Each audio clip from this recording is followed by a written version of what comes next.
já se passaram um pouco mais de 2 semanas e eu estou aqui então para nós ver as diferenças, né, fisiológicas, bioquímicas, morfológicas nas frutas, né, depois que elas foram acondicionadas, né, nesses sacos plásticos que funcionavam como se fosse uma estufa, né.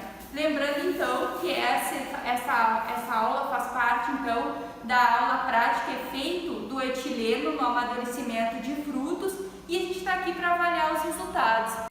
Então, né, todo esse processo que nós vamos avaliar agora de amadurecimentos de frutos, né, ele é coordenado pelo fito-hormônio etileno, acompanhado por várias alterações físicas e bioquímicas, como por exemplo, conforme o fruto vai amadurecendo, ele tende a ficar menos ácido. Outra coisa que ocorre é a conversão do amido em açúcares, porque a gente sabe que o amido é a forma de armazenamento, né, desses açúcares. E depois, conforme a fruta vai amadurecendo, eles vão sendo hidrolisados e transformados em açúcares solúveis, como por exemplo a sacarose, a glicose, a frutose. No caso das maçãs também, o sorbitol.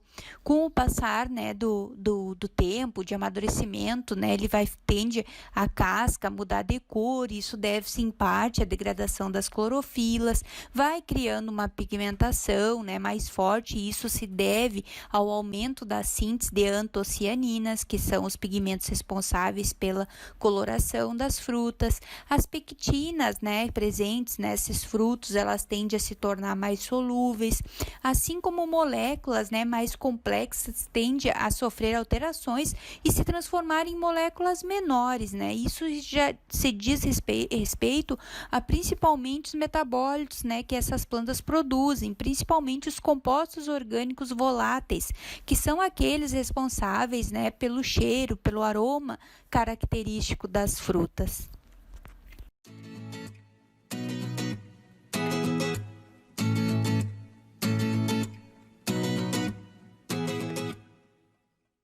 Então, dando início às avaliações propriamente ditas, eu separei aqui primeiramente os 2 primeiros tratamentos, que foi aquele tratamento 1, que a maçã ficou acondicionada dentro do saco plástico fechada sob refrigeração, e o tratamento 2, que a maçã ficou em temperatura ambiente, também acondicionada no saco plástico fechado.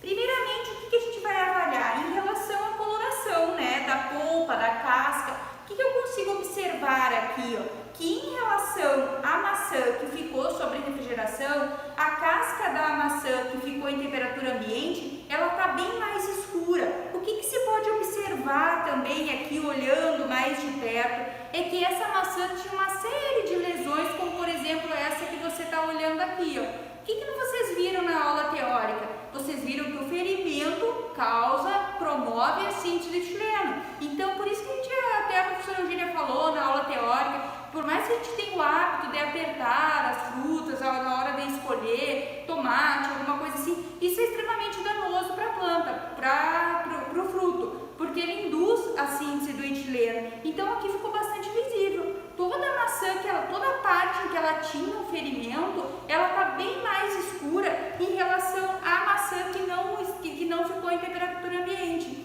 Isso não quer dizer, talvez, seja um pouco em relação que ela pudesse ter menos ferimentos, menos lesões na sua casca, mas provavelmente não seja por causa disso. Seja porque baixas temperaturas não induzem a síntese de etileno. Tanto que muitas frutas são acondicionadas, são coletadas e são acondicionadas em ambientes com baixas temperaturas, para tentar diminuir a síntese de etileno. Já essa que ficou em temperatura ambiente, temperatura aqui do laboratório, cerca de 25 graus, eles já induziram a síntese de etileno. Às vezes até está mais quente aqui, isso quer dizer o quê? Que temperaturas altas induzem a síntese de etileno, mas também não pode ser muito alta. Alguns estudos apontam que temperaturas acima de 35 graus já inibem a síntese de etileno. Então tem uma certa limiar para esse processo inibitório ou indutor da síntese do etileno. Outra coisa que a gente pode observar, além da coloração, é a firmeza desse fruto. A gente consegue ver que os frutos, a maçã que ficou em temperatura ambiente, ela está bem mais mole a sua casca, ela está bem menos firme do que que aquela que ficou sob refrigeração. Então, visualmente, a gente consegue observar a coloração e a firmeza dessa polpa. Então, a gente consegue ver a diferença em que ficou sob refrigeração, que vocês podem ver, ela está um pouco mais clara, com menos lesões aparentes e com a polpa um pouco mais firme em relação àquela que ficou em temperatura ambiente em saquinho fechado.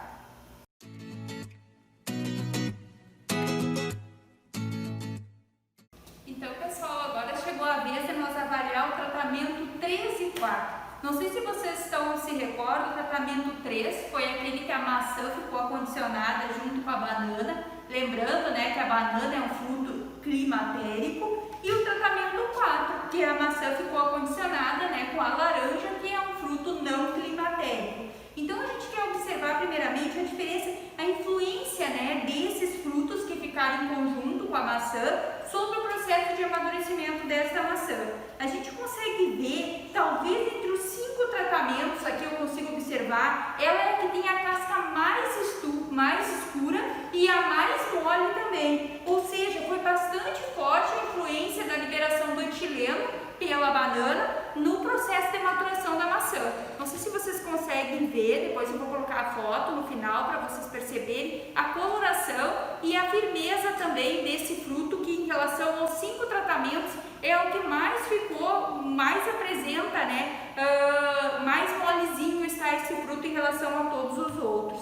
Já em relação a essa maçã, comparado com a maçã que ficou em contato, né, com o fruto climatérico, ela apresenta menos, ela está com a sua coloração não tão escura e ela está bastante parecida até com aquele fruto que ficou sob refrigeração. Apesar daquele estar um pouco mais firme, esse também apresenta um certo grau de firmeza. Então, evidenciando, né, o que vários estudos mostram, né, que os frutos liberam sim o etileno, e que esse processo de liberação do etileno influencia no amadurecimento de outras frutas.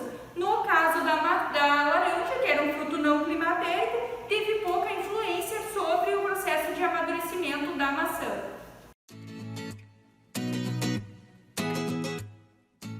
Então, retomando um pouquinho a parte teórica, então, nós vamos ter inibidores da síntese do etileno, que no caso pode ser o AVG e a AOA, que eles inibem, né, a ação da enzima ACC sintase, impedindo, então, a conversão do adomete em CCC, e temos também o cobalto, que age inibindo a ação da enzima ACC oxidase, que é aquela última enzima que leva a síntese do etileno através do substrato ACC.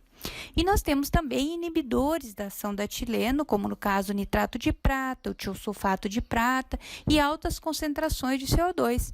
E temos esse composto, né, que a gente usou na aula prática, que é o permanganato de potássio, que é um adsorvedor de etileno, ou seja, ele age diminuindo a quantidade de etileno no ambiente, porque ele oxida a molécula de etileno. Mas como será que isso acontece, né? Como será que se dá esta oxidação?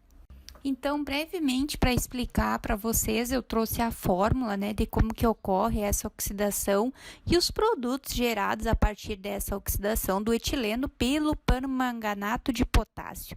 Nós teremos, então, como resultado, na presença de água, óxido de manganês, acetaldeído e hidróxido de potássio. Esses seriam os produtos diretos da oxidação do etileno.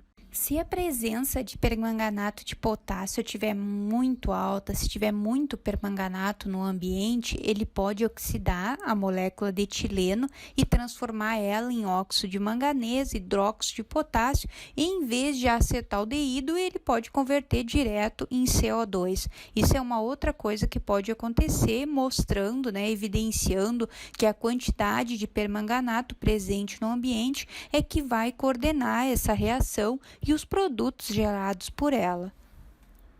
Então, pessoal, após ter concluído, então, a avaliação visual dos 4 tratamentos, que foram aqueles que vocês fizeram aí na casa de vocês também, chegou a vez de avaliar o tratamento 5, que era aquele que a maçã ficou acondicionada dentro do saco plástico, juntamente com o permanganato de potássio, que era um adsorvedor da síntese do etileno.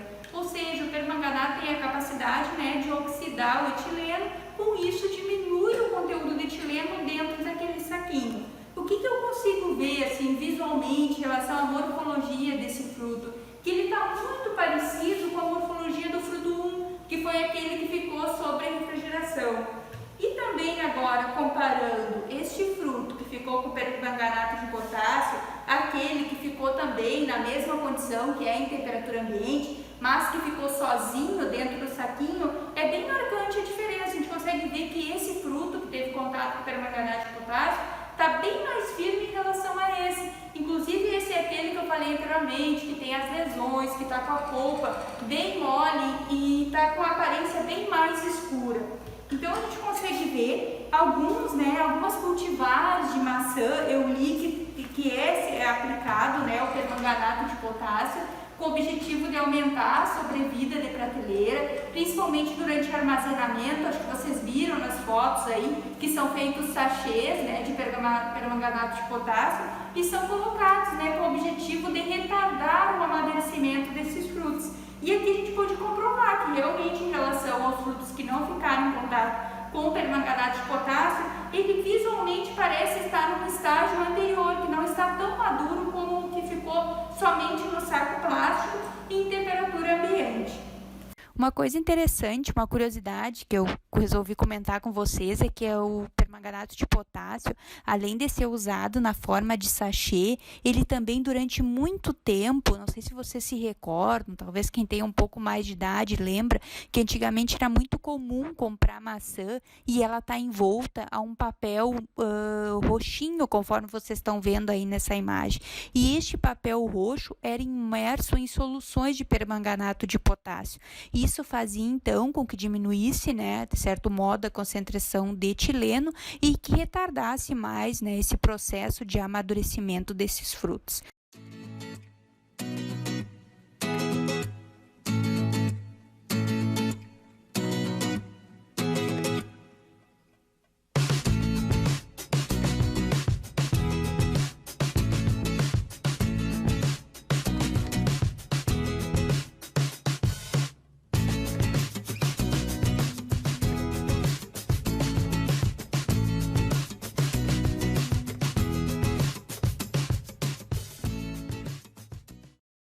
Então, após ter concluído, né, as análises visuais em relação às frutas que são provenientes dos 5 tratamentos, existem também algumas análises adicionais que podem ser feitas e elas servem como indicador do estado de maturação desses frutos.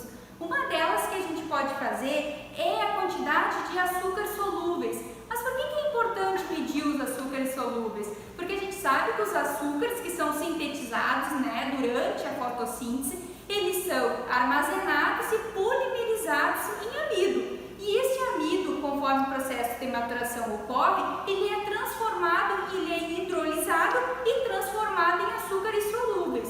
O que a gente sabe? Que quanto mais maduro o fruto, maior a quantidade de açúcares solúveis e menor a quantidade de amido. Mas como que a gente pode medir isso? A gente pode medir com o refratômetro, que é um equipamento óptico e ele mede a quantidade de açúcar presente no fruto. Esse aparelho vai nos dar esse resultado em uma escala Brix ou em graus Brix. Mas o que é grau Brix, né? Brix, então, é uma escala de concentração que vai de 0 até 32 Brix. Mas o que quer dizer, né? O que equivale 1 grau Brix? 1 grau Brix equivale a 1 grama de sacarose em 100 gramas de solução. Isso quer dizer, então, que se por acaso nós tivermos 16 graus Brix como resultado, quer dizer que nós temos 16 gramas de açúcar em 84 ml de solução.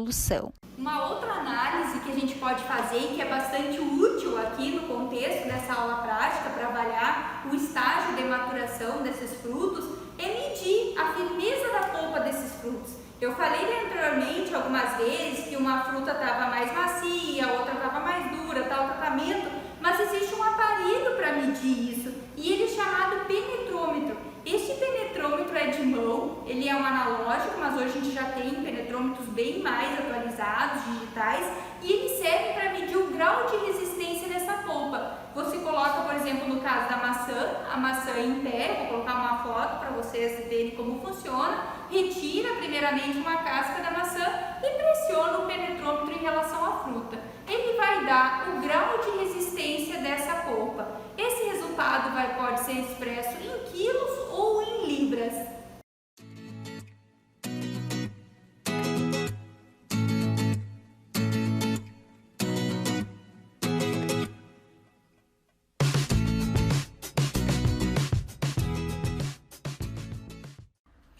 Então, trazendo para vocês, né, o resultado das análises que eu fiz, tanto com o penetrômetro como com o refratômetro. Aqui nessa tabela está mostrando o resultado, né, da firmeza da polpa, que foi feito com o auxílio do penetrômetro. Eu optei por trazer o resultado em libras para vocês. E o que se pede em relação a essas análises, essas duas análises? Que sejam coletados, né, materiais, ou que se a análise seja feita em no mínimo 3 locais diferentes do fruto, porque eles podem encontrar-se, né, em estágio de maturação distintas. Então, deste modo, nós teremos uma média do que pode estar acontecendo em relação ao processo de amadurecimento nesse fruto. Primeiramente, comparando a maçã sob refrigeração com aquela que ficou em temperatura ambiente, a gente consegue ver aquilo que eu já tinha comentado, né, durante a análise da morfologia, que a maçã sob refrigeração, ela possui uma polpa bem mais resistente. Com isso, é necessário uma força maior para fazer com que o penetrômetro entrasse, né, na fruta, que ele encontrasse mais resistência. Aí, com isso, a força necessária é maior em relação à maçã que ficou em temperatura ambiente. Agora, em relação, então, aos resultados que a gente teve com a maçã, que estava com a fruta climatérica, que era a banana, assim como os resultados que a gente obteve de firmeza da polpa da maçã que estava com a laranja. Conforme eu já tinha dito para vocês, né, a fruta, que é a maçã que estava em contato com a banana, ela estava com a casca bastante mole, a própria polpa dava para sentir assim que ela estava bem mais mole, menos resistente em relação à maçã que ficou junto com a laranja, que era um fruto não climatérico. A gente pode ver isso em relação aos resultados, né? A gente teve 7,10, ou seja, precisou de bem menos força do que a maçã que estava com a laranja, que teve bem mais resistência para que o aparelho, que o equipamento pudesse penetrar a sua polpa. Agora, em relação ao último tratamento, né, que era a maçã condicionada com permanganato de potássio, eu acho que eu já tinha comentado com vocês que a maçã estava bem parecida com aquela maçã que estava sob refrigeração. Os valores aqui também, esse resultado foi bastante interessante, são bem parecidos. A gente teve 11,90, né, precisando de uma força bem significante, né, para que o aparelho penetrasse a polpa do fruto, e muito parecida com a mesma força que foi necessária para a maçã sob refrigeração, que era 11,66. Eu também tive a curiosidade, rodei a estatística desses dados. Agora, comparando todos os dados em conjunto, a gente pode perceber que tanto a maçã sob refrigeração como a maçã acondicionada com permanganato de potássio apresentaram os maiores valores, né? Ou seja, era necessário uma força maior para que o penetrômetro invadisse, que entrasse a polpa dessa fruta. E a que menos apresentou, né, que foi necessário uma força bem menor, foi a maçã e a banana, que ficaram em temperatura ambiente. A maçã e a laranja, que ficaram em temperatura ambiente, não diferiram estatisticamente da maçã condicionada com permanganato de potássio, assim como a maçã e a laranja em temperatura ambiente não diferiu da maçã que ficou sozinha em temperatura ambiente. Outra análise que é sugerida como indicador, né, do estágio de maturação dos frutos é a quantidade de açúcares solúveis presentes nesse fruto. Assim como a análise realizada com o penetrômetro, esta é uma análise que também é indicada que seja feita em 3 locais diferentes da fruta, para que a gente tenha uma média, né, da quantidade de açúcares presentes em toda a fruta. Agora aqui comparando todos os tratamentos, eu rodei a estatística também desses resultados, desses diferentes tratamentos, e a gente pode ver, né, que o tratamento que menos tinha quantidade de açúcares solúveis foi aquela maçã que ficou sob refrigeração. Isso mostra, né, o que muitas vezes, né, é uma maneira das plantas ficarem mais tempo acondicionadas, de retardar esse processo de amadurecimento e deixando elas sob baixas temperaturas, porque a gente estudou, né, que baixas temperaturas inibem a síntese do etileno. A gente não encontrou diferença estatística entre a maçã que ficou em temperatura ambiente, nem com a maçã que ficou com fruto climatérico e nem a maçã que ficou em fruto climatérico. Como você pode ver, elas estatisticamente são iguais. Isso mostra que nem sempre a firmeza da polpa, que se vocês se recordam, né, elas davam diferenças estatísticas, ela bate com isso. Daqui a um pouco ela tá com a polpa um pouco mais firme ou um pouco mais mole, mas este resultado não está intimamente relacionado com a quantidade de açúcares solúveis. Outra coisa que vale reparar é que a maçã que foi acondicionada com permanganato de potássio, ela foi igual estatisticamente, né, com a maçã que ficou com a laranja, que era aquele fruto não climatérico, mostrando valores bastante similares, né, de quantidade de açúcares solúveis.